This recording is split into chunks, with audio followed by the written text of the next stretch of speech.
Nouvelle édition sur Africable Télévision. Bienvenue à ce rendez-vous de l'actualité. Voici les titres de ce journal. Dernier jour de la visite de Barack Obama en Afrique du Sud. Arrivé au Cap, le président américain se rend ce dimanche à Robben Island, petite île où était enfermé Nelson Mandela. Hier, il a rencontré les jeunes de Soweto. Et puis nous irons en Égypte pour parler de cette journée de grande manifestation pour réclamer le départ du président Mohamed Morsi. Nous parlerons également d'attentes immenses et pour quel bilan. L'opposition, quant à elle, dénonce son inaction depuis son accession au pouvoir le 30 juin dernier. Mesdames et messieurs, bonjour et bienvenue sur Africable Télévision. À présent, le voyage de Barack Obama en Afrique du Sud, visite officielle qui se déroule dans un contexte très particulier. Hier, le président américain était à la rencontre des jeunes de Soweto. C'est un moment soigneusement préparé, mais avec des apparences de simplicité et d'improvisation qui réussissent à Obama. Le président américain rencontre la jeunesse africaine et il le fait à Soweto, banlieue de Johannesburg, et au lieu de la résistance à l'apartheid. Hello everybody.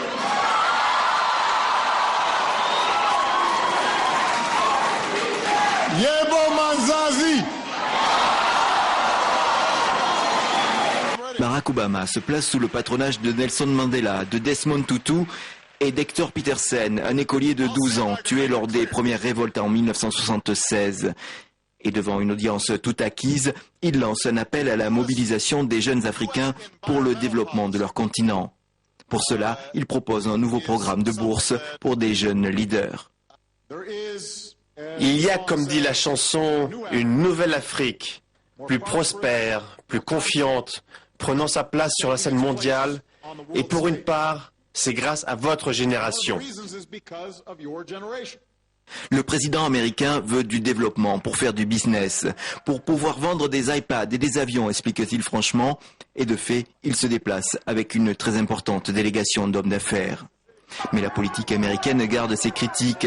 À l'extérieur, des manifestants d'origines diverses s'étaient rassemblés dès le matin, condamnant en particulier les interventions militaires des États-Unis. Il y a même eu quelques accrochages avec la police. Dimanche, le président se rend au Cap et à Robben Island pour un nouvel hommage à Mandela qui lutte toujours contre la mort dans un hôpital de Pretoria. Le président américain est arrivé d'ailleurs au Cap. Il est attendu ce dimanche à Robben Island, petite île où étaient envoyés les opposants noirs au régime de l'apartheid. Parmi eux, le plus célèbre Nelson Mandela. C'est là qu'il a contracté une infection pulmonaire. Un état de santé pour le moment incertain et quoi qu'il en soit, l'heure est toujours au recueillement devant la clinique de Pretoria. Un discours de Barack Obama est également attendu cet après-midi au Cap, au dernier jour de sa visite en Afrique du Sud. Actualité en Égypte. Le 30 juin 2012, Mohamed Morsi accédait au pouvoir à la faveur de la révolte populaire qui a mis fin à 3 décennies du règne d'Hosni Moubarak. Morsi devenait il y a 1 an le tout premier président démocratiquement élu. Des attentes immenses et pour quel bilan? Élément de réponse dans ce reportage. Sur les murs du palais présidentiel, des inscriptions. Morsi est un traître, traître aux espoirs nés au lendemain de la Révolution. Selon un récent sondage, seulement 32% de la population soutient l'actuel président. Il est loin le temps où Mohamed Morsi recueillait 78% des opinions favorables et soulevait la foule place Tahrir au lendemain de son élection. Je me présente devant vous aujourd'hui pour saluer tous les révolutionnaires à travers le pays. Et avant eux, je salue tous les martyrs courageux qui se sont sacrifiés aux 4 coins de cette place et qui ont prouvé que leur sang pur a nourri l'arbre de notre liberté. 1 an s'est écoulé et le président issu du mouvement des frères musulmans est accusé de tous les maux. Il faut dire que depuis son accession au pouvoir, c'est la débandade économique, livre égyptienne et réserves en devises étrangères en chute libre, prix des denrées alimentaires en hausse, 10% en 1 an, pénurie de carburant et chômage endémique. Il y a des gens qui ne peuvent pas acheter de nourriture. Il y a des familles entières qui vivent sur un seul salaire. Il y a des gens qui sont pauvres. Il n'y a pas d'essence. La situation est terrible. Nous voulons un autre président pour l'Égypte. Attaqué sur le front économique, mais pas seulement. Morsi est accusé d'avoir divisé la société égyptienne. Le point de rupture pour beaucoup, c'est le référendum sur la loi fondamentale l'automne dernier. Une constitution qui, selon ses adversaires, a été adoptée au forceps et qui vise à concentrer tous les pouvoirs aux mains des frères musulmans. Le moment qui nous a fait prendre conscience qu'il n'y avait plus d'espoir, ça a été l'adoption de la Constitution. Cela a marqué le début de la division de la société. Cela a été suivi de mouvements de violence en série. À sa décharge, le président Morsi a hérité d'un État corrompu et sclérosé. Pour sa défense, il met en avant le maintien des subventions ou encore le développement du canal de Suez ou du Sinaï, au stade de projet pour le moment. Égypte toujours, où les premiers manifestants se rassemblent déjà ce dimanche, place Tahrir au Caire. Jour de grandes manifestations pour réclamer le départ du président Morsi et les opposants dénoncent son inaction. En attendant les grands rassemblements de ce dimanche, l'incertitude plane sur une Égypte divisée et quadrillée par les forces de sécurité. Au QG du parti islamiste dont est issu le président Mohamed Morsi, le porte-parole nous explique que son candidat ira au bout de son mandat. Tout le monde doit respecter les règles de la démocratie. Depuis la révolution, le vrai peuple ne demande pas de changer le président ou bien les règles de la démocratie. On comprend très bien qu'il y a une crise économique, mais cela est dû à des années de dictature. Au Caire, il faut désormais faire la queue pendant des heures pour obtenir de l'essence dans les stations. Quant au palais présidentiel, il est étroitement protégé. Juste en face, quelques dizaines d'activistes de l'opposition ont planté leurs tentes. Ils affirment représenter une majorité de la population. Nous avons 20 millions de signatures recueillies partout par des volontaires. Ismaël, lui, a voté pour le président islamiste. Mais depuis quelques mois, il a rejoint les rangs de ceux qui veulent son départ. Le pays est en deux moitiés maintenant, entre frères musulmans et le reste du peuple. Alors on a marre, vraiment on a marre de ce régime. C'est le même régime, mais avec un autre style. Alors il n'y a rien qu'à changer. Dans le reste de l'actualité, Edward Snowden a encore frappé avec cette information révélée par l'hebdomadaire allemand Der Spiegel. Les États-Unis espionnent l'Europe. Des matériels d'écoute avaient été installés dans les bureaux de l'Union européenne à Washington, mais aussi aux Nations Unies. Derrière tout cela, Edward Snowden. Edward Snowden a encore frappé. L'ancien consultant de la NSA a transmis des documents confidentiels à l'hebdomadaire allemand Der Spiegel, des documents qui expliqueraient que les services de renseignement américains espionnaient l'Union européenne à Washington, mais aussi aux Nations Unies. Des micros auraient été implantés dans les bureaux.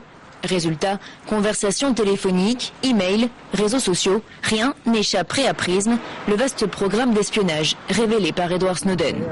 L'Union européenne s'est empressée de réagir, à commencer par le président du Parlement européen. Si cela se confirme, il s'agit d'un immense scandale. Cela nuirait considérablement aux relations entre l'Union européenne et les États-Unis. Toujours d'après le Der Spiegel, la NSA aurait même étendu ses opérations jusqu'à Bruxelles, jusqu'à l'immeuble du Conseil européen. Des bureaux à partir desquels les gouvernements de l'Union européenne peuvent passer des appels dits sécurisés. Le député européen écologiste Daniel Cohn-Bendit appelle à une rupture immédiate des négociations sur le traité de libre-échange, tant qu'un accord n'a pas été signé avec les États-Unis sur la protection des données. Des négociations lancées en 2011 qui n'ont toujours pas abouti. Lundi 1er juillet, le Sénégal va commémorer le centenaire des archives du pays. Aujourd'hui, la conservation de ce patrimoine se pose avec acuité. Le développement économique et social, adossé à une bonne gouvernance, dépend de la chaîne de traçabilité de l'action administrative, nous dit ici nos confrères de la télévision sénégalaise. Démocratie, bonne gouvernance, transparence. Voilà des concepts qui font les belles pages des discours en Afrique. Des notions à la mode pour répondre souvent aux critères d'éligibilité de certains programmes des institutions internationales. Si la démocratie se mesure à l'aune de la périodicité et du renouvellement de l'élite dirigeante, la bonne gouvernance et la transparence s'évaluent à l'efficacité de la chaîne de traçabilité de l'action des administrations. Un enjeu pour lequel les archives jouent un rôle primordial.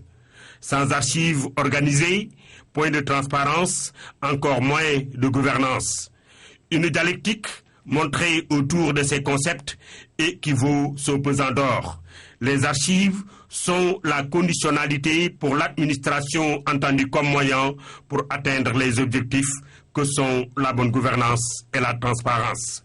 Seulement, ici, comme ailleurs dans la sous-région, les archives souffrent de mauvaise conservation, de manque de personnel qualifié, d'insuffisance de budget, de manque de considération.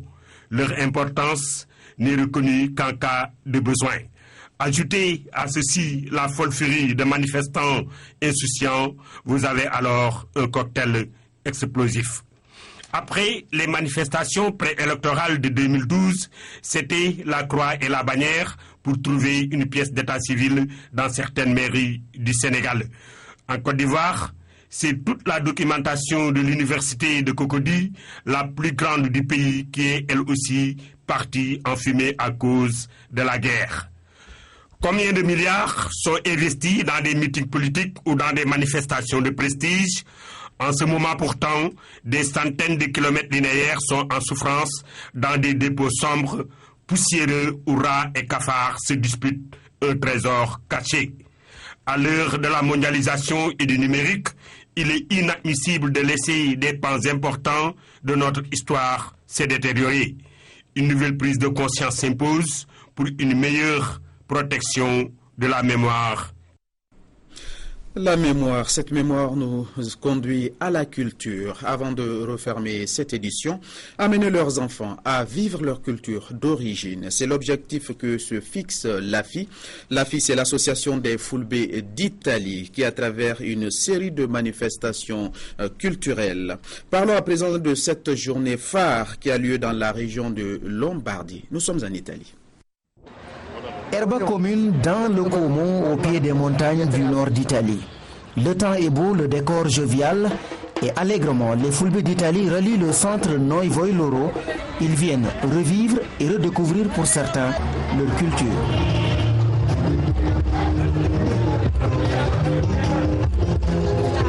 Argai bandam awasa anafore, darde amenko fammin de legnol, darde pullo et rendomum. Comme disait Senghor, l'ouverture dans l'enracinement. Nous les Fulbe, on est, je crois que Senghor il l'a dit, mais il l'a dit pour nous les Fulbe. Le Fulbe en général c'est une personne très enracinée. La journée culturelle des Fulbe d'Italie, première dans ce format et avant tout fonctionnelle. Aider les enfants à vivre la double culture sans jamais renier leurs origines. C'est là l'une des raisons d'être de ce livre publié en pulaar et en italien. Oui, ce livre permet à nos enfants d'apprendre la langue pulaar et de s'exercer à la traduction de l'italien au pulaar.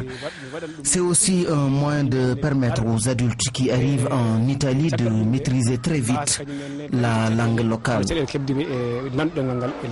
Les Fulbe d'Italie ont profité de la journée pour penser habitat, histoire de prévoir le retour au bercail.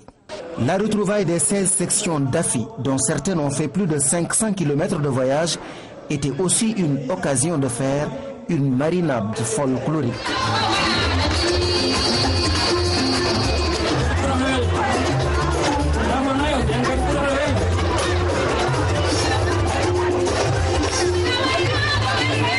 La crise qui sévit en Europe, les nouvelles lois sur l'immigration et la contribution au développement des terroirs d'origine ont occupé une large part dans les échanges.